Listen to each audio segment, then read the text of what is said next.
이사야 24장 1절에서 13절. 노래가 그친 땅. 열방에 대한 심판이 온 세상에 대한 종말의 심판으로 확장됩니다. 하나님은 땅을 더럽힌 사람을 심판하셔서 더는 그 땅에서 생명의 기쁨을 누리지 못하게 하십니다. 하나님은 어떤 분입니까? 태초에 텅 빈 공허한 땅에 생명이 있으라 하셨지만 이제는 생명이 가득하던 땅이 공허할 것이라고 말씀하십니다. 세상을 창조 이전의 공허로 되돌리신다는 말씀입니다. 땅이 오염되어 상품의 열매를 기대할 수 없을 때 농부가 땅을 갈아엎는 것처럼 하나님은 온 세상을 뒤엎으실 것입니다. 그날에는 누구도 심판을 비껴가지 못하고 빈부와 기천이 아무 의미가 없습니다. 그러나 그때에는 소망이 있을 것입니다. 심판은 새 창조를 위한 기초이기 때문입니다. 갈수록 타락하는 세상이더라도 장차 새 창조를 위한 거룩한 씨앗이 되도록 정결한 삶을 살아갑시다. 일상의 기쁨을 거두어 가십시다. 포도주가 마르자 잔치의 연주와 노랫소리가 그치고 즐거워하는 소리도 멈춥니다. 언약을 떠난 백성은 수고의 열매를 얻지 못하고 그것을 누리던 일상마저 잃게 될 것입니다. 삶에서 하나님의 복된 은혜를 누리고 있다면 그에 합당한 삶도 갖추어야 합니다. 하나님의 백성이 언약을 깨뜨린 탓에 땅도 저주를 받습니다. 첫사람의 범죄로 땅이 가시와 엉겅퀴를 내듯 백성의 죄악으로 땅이 황폐할 것입니다. 사람의 죄악으로 저주받은 땅은 이제 역으로 사람을 토해내는 땅이 될 것입니다. 창조 질서를 거스르는 행위가 땅을 파괴하고 오염시키면 땅은 다시 각종 질병과 재해로 인간의 삶을 역습합니다. 인류가 당하는 재앙은 인류가 저지른 죄의 결과입니다.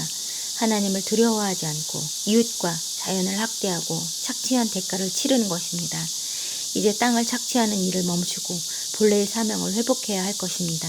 일상의 기쁨을 잃어버린 세상은 슬픔이 일상이 됩니다. 성읍은 약탈당해 허물어지고 거리에는 기쁨의 노래 대신 아우성만 가득합니다. 폐허가 된 성읍과 거리에서 들리는 신음소리가 수확을 끝낸 후 앙상하게 남은 감람나무와 같습니다. 남은 열매를 흔들어 떨구고 떨어진 열매까지 주워 담듯 심판은 철저할 것입니다. 심판의 날에도 영원히 남을 것은 하늘에 쌓아둔 것뿐임을 기억하십시오. 이사야 24장 1절에서 13절. 보라, 여호와께서 땅을 공허하게 하시며 황폐하게 하시며 지면을 뒤집어 엎으시고 그 주민을 흩으시리니 백성과 제사장이 같을 것이며 종과 상전이 같을 것이며 여종과 여주인이 같을 것이며 사는 자와 파는 자가 같을 것이며 빌려주는 자와 빌리는 자가 같을 것이며 이자를 받는 자와 이자를 내는 자가 같을 것이라. 땅이 온전히 공허하게 되고 온전히 황무하게 되리라. 여호와께서 이 말씀을 하셨느니라. 땅이 슬퍼하고 쇠잔하며 세계가 쇠약하고 쇠잔하며 세상 백성 중에 높은 자가 쇠약하며 땅이 또한 그 주민 아래에 더럽게 되었으니 이는 그들의 율법을 범하며 율례를 어기며 영원한 언약을 깨뜨렸습니다. 그러므로 저주가 땅을 삼켰고 그 중에 사는 자들의 정죄함을 당하였고 땅의 주민이 불타서 남은 자가 적도다. 새 포도즙이 슬퍼하고 포도나무가 쇠잔하며 마음이 즐겁던 자가 다 탄식하며 소고치는 기쁨이 그치고 즐거워하는 자의 소리가 끊어지고 수금타는 기쁨이 그쳤으며 노래하면서 포도주를 마시지 못하고 독주는 그 마시는 자에게 쓰게 될 것이라. 약탈을 당한 성읍이 허물어지고 집마다 닫혀서 들어가는 자가 없으며 포도주가 없으므로 거리에서 부르짖으며 모든 즐거움이 사라졌으며 땅의 기쁨이 소멸되었도다. 성읍이 황무하고 성문이 파괴되었느니라. 세계 민족 중에 이러한 일이 있으리니 곧 감람나무를 흔듦 같고 포도를 거둔 후에 그 남은 것을 주름 같을 것이니라. 아멘. 주님의 법을 지키는 일상에서 참 기쁨을 얻게 하소서. 아멘. 이사야 24장 14절로 23절. 다시 부를 노래. 땅에 임할 심판으로 세상의 노래는 그치지만 남은 자들이 부르는 새 노래가 다시 울려 퍼집니다. 그러나 선지자는 그 전에 임할 혹독한 심판을 알기에 근심합니다. 하나님은 어떤 분입니까?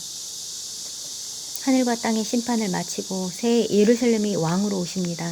종말에 하나님은 하늘의 군대와 땅의 왕들을 벌하고 최후 승리를 얻으실 것입니다.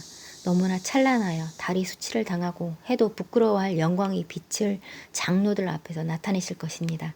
이 모든 영광스러운 묘사는 요한이 목격한 천상의 예루살렘과 일치합니다. 하늘과 땅에 대한 심판은 그리스도 안에서 이미 시작되었고 회복하실 나라도 이미 우리 가운데 시작되었습니다. 그러니 아무리 악이 기승을 부려도 흔들리지 말고 주님과 함께 승리하며 나아가십시오. 남은 자들이 소리 높여 새 노래로 하나님을 찬양합니다. 노랫소리 동서남북 모든 곳에 울려 퍼집니다. 노래의 내용은 온 땅을 심판하고 자기 백성을 구원하신 하나님의 위엄과 의로움입니다. 심판의 날에 슬피 울며 통곡하는 자도 있지만 구원의 기쁨을 즐거이 노래하는 자도 있을 것입니다. 심판의 주가 오실 때에 나는 어떤 모습으로 주님을 맞이할 것 같습니까? 영광의 찬송이 들려오는 순간 선지자는 화로다 외치며 절망합니다. 영광의 회복이 있기 전 유다와 온 땅이 마주할 환란을 보았기 때문입니다. 심판으로 쇄전하고 서로 배신하여 멸망할 유다의 현실은 암담했습니다. 최후의 승리는 확정된 사실이지만 그 전에 있을 혹독한 심판도 하나님이 정하신 일입니다. 하나님은 세상을 사랑하셔서 독생자까지 아끼지 않으셨지만 세상의 죄를 묵인하지도 않으십니다. 그러므로 승리에 대한 확신으로 담대히 나아가되 심판받을 세상에 대한 애통하는 마음도 필요합니다. 심판은 땅의 주민들, 곧 땅에 소망을 둔 이들에게 임합니다.